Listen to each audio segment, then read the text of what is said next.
Hello, everybody. Welcome to Frontier Mentality and Happy New Year to you. This is the last garden tour 2025, going into 2026. Of all years that you're glad to see be gone would be 2025. We have lived in a roller coaster of a year, from weather to financial crisis. The wars, the rumors of wars have all been in this time. Remember, God makes you to be right where you're at in this timeline. If He wanted you born in 1800s, He would have placed you in 1800s. But He has chose you to be in this chapter of the story. So, 2025, what have we learned? Well, we've learned that the world is crazy. We have learned that the paper dollar is not worth a pile of beans.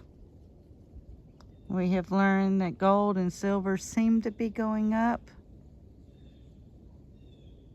They're not. They're holding their value. This is the biggest oxymoron of the year. It just shows you that your dollar is tanking miserably.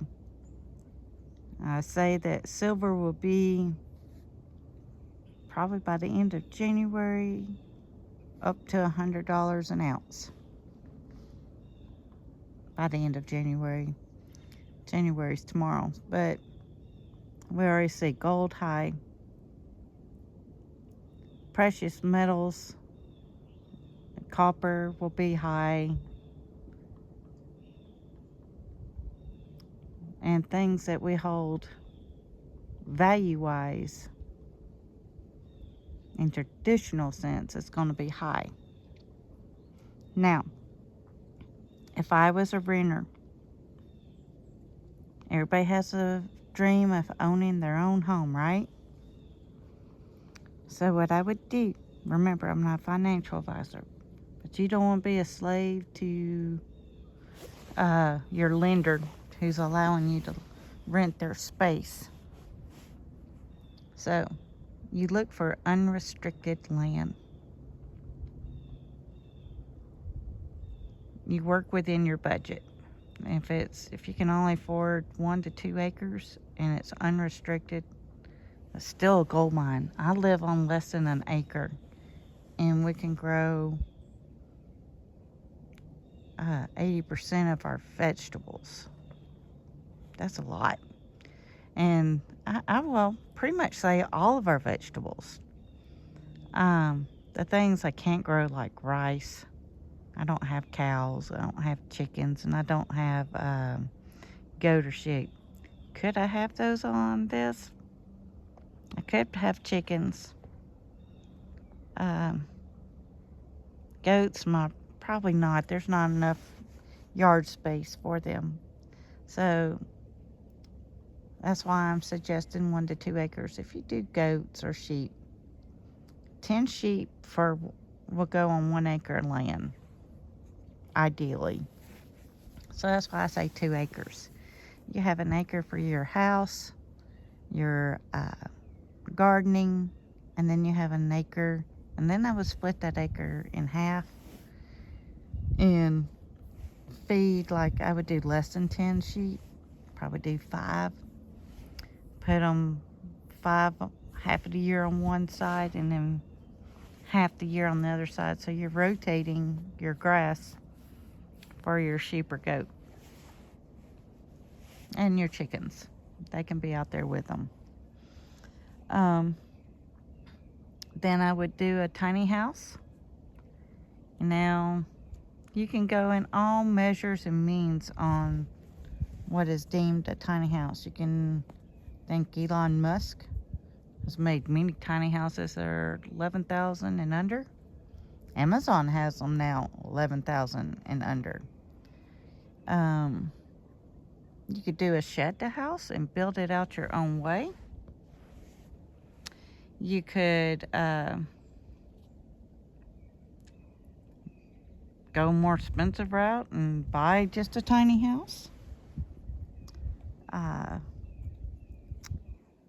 But like I said, if you were to do it, if you were to start small, and if the market and everything comes back into normal price ranges and you don't mind borrowing, then you could one day build a bigger home on that property. Get the property paid for, get it set up with fencing, and be outside and enjoy life. Gardening is what feeds you. So, let's get to the front yard and do the little tour. Alright, y'all. Broccoli 1, broccoli 2, butterhead lettuce. Everything's doing fine. We've got our first cauliflower coming in right here. Everything's looking great. The freeze did not hurt us. You're going to see one row here of kale that kind of looks wimpy. I did a lot of cutting on this row here, all the way down. What I did is I dehydrated it and made kale chips. And then we've got several broccolis here. We've got, where is it? One here. Here. Then we got, where are they at? There they are. One here and here. We have another one right here. Carrots are doing great. Bruce fertilized the onions before the little rain we had, which helped them tremendously. They're much thicker. He fertilized them with triple 13. And then the collard greens and the mustard greens, I'll be out here cutting them in a little bit. For the traditional collard greens and black eyed peas, but I'll do mixed greens. And if the old saying was true, I'd be a millionaire, because I've probably ate 1 million collard greens. So from what I've here in the South, you eat collards and black eyed peas. It's supposed to represent coins and green, your dollars. I would be rich and would have a bigger property, but it's not how it always works, is it? God gave me what we could handle thus far. Hopefully one day Jehovah Jireh would decide that I can have more. I might have to go the tiny route, or we might have to get the more land for the food. It's just now getting sunshine, y'all. But like I said, I probably didn't tell you, got to super glue this part back into my stand. I haven't done that yet.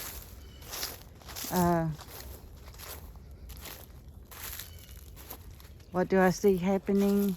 Prediction time for 2026. Unfortunately, it'll probably be the same as 2025. Everything is still going to be high. Everything is still going to be crazy. It's supposed to be that and worse until the end of time, until Christ comes back. And when he comes on that eastern sky in the clouds, which I look for him every day, but all ain't be done yet, because there's you got your seals and your woes and your trumpets to go through, and we're just going through the birth pains. We still got a long way to go, y'all. So please stay safe. Please get ready. And please get prepared.